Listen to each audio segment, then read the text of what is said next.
Okay, I just want to drop a little tip for you.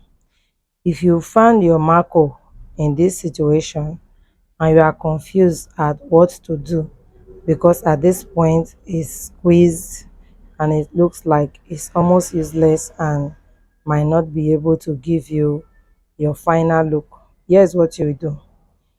Get the pressing iron and then your Mako, and then get a fabric, any material at all that you can put on top of it to separate your Mako from your direct contact with your pressing iron, because you know the Mako is a rubber that is elastic, or plastic. Yeah, that's the right word. It's a plastic.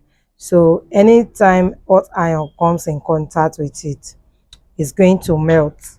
But if you can just introduce a simple barrier between them, which has to be your material, by the time you do that, your Mako will not get a um, direct contact with your pressing iron, and therefore it will not have a way, the iron will not hurt or harm the Mako. So you just iron it like you normally iron your clothes.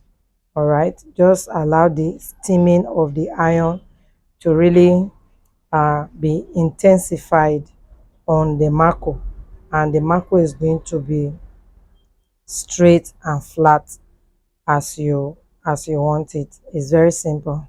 So if you have any Mako that you look like, oh, maybe your the process with which you carried it and all of that has made it to like bulge out and it's not relaxing the way you want, this is a very simple solution that you can use to get the best out of your Mako.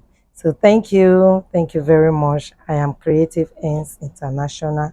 Do wait to follow my channel for more tips and more training. Bye.